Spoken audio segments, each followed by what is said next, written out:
everybody, how are you doing? What I've got here, well, let me show you, it's a big boy. What I've got here, oh, it weighs a ton. It's a petrol tank from a Harley Davidson Fat Bob. Yeah, that's a Fat Bob, 2011 Fat Bob. To cut the long story short, a very good friend of mine wanted to have his bike custom painted. So he got himself that second-hand petrol tank, really good condition, just a couple of scratches on it. He gave it to somebody to paint it and then somebody sent it to me. The problem is, I opened it up and there was a massive dent on the side of it. I took some pictures of it some time ago, so I'm gonna pop them on right now on the screen. You can have a look how bad the damage was. I don't know, the courier must have dropped it from a great height or something fell on a package when he was in transit. It wasn't packaged the best probably, and yeah, a bit of a sad story really. But I said, hang on a minute, maybe we can fix it. Because there's nothing in the petrol tank, there's no guards here. I managed to put my hands somehow through here with a hammer and a bit of a dolly, and it took me about half an hour, maybe 40 minutes, but I got this dent out pretty much spot on. If you put your hand down there, you can hardly feel there's any issues, you know. So that allowed me to work some body filler, and this is where we are at the moment. The damage is right over here. I put some body filler on it, not too much. All I need to do is just work with it now, work with the lines to make it perfect. As I said, luckily I was able to get the most of it out, so I don't need to worry about putting too much body filler on it. And I'm hoping we're gonna have a good results of that. The good thing is, my mate doesn't know I'm doing it, so it's gonna be a nice surprise for him when he actually get it back. Now you got a bit of a background story of this bad boy. I'm gonna crack on working on this. That's not very interesting, just sandpapering and making it look like semi-new. Catch me up guys in a bit. Here we go, about 20 minutes later. This is as far as I can go without putting a guide code on it, but before I do that, I'm gonna hit it with some filler primer, heavy coat right over here in this area. Don't worry about anything else. Everything else in the petrol tank currently is perfect. This is the area I'm gonna repair. You got little pinholes over here, a bit of imperfection, heavy coat of filler primer, and then I'm gonna sand it down tomorrow and see where it takes me. Now that's been covered with fake version of filler primer, and give me some material to work on to sand it back down to a hopefully a perfect finish. Now this I'm quite happy with. This is pretty much, well, obviously not happy with fully, but this is pretty much finished product when it comes to working the dent out from every angle.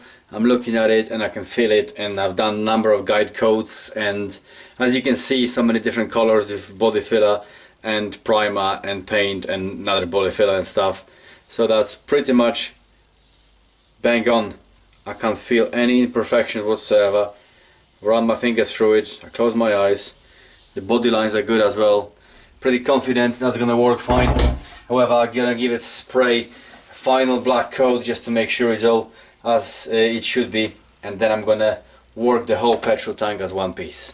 Okay, so the petrol tank is completely ready for airbrushing now, and as much as this preparation stuff is important, probably the most important part of the job, it's just not very interesting, isn't it? Let's face it, it's a little bit boring. Luckily it's all behind us, we can leave it behind, and now we're gonna have some fun airbrushing this beast. Let's put this bad boy over there. I got it loosely mapped out. Join me for a little bit of an airbrushing adventure. Let's do this together.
rock and roll. So this side is nearly completed. I say nearly because there's always a few more details and touches needs to go in there, but I'm quite happy with that. That's been probably, without all the prep work, just the artwork alone, just airbrushing and nothing else, I'm guessing about 20 hours, more or less, about 20 hours of work went into this piece over here. All I need to do is do the other side. The other side will be slightly different though. It's gonna have similar kind of design, but slightly different. I don't want to copy the exactly same thing, so I want to do something else on the other side. But this part is done, and I think on this note, I'm gonna end this video over here, and you guys join me in part 2 when I'm gonna finish the second part, the other side of a petrol tank, and then put finishing touches to the both parts, and hopefully we can clear coat with next episode. Clear coat, polish, and see how it looks like. Well, until then guys, as always, thank you very much for watching. Have a day, rock hard, and me and the chief see you very soon.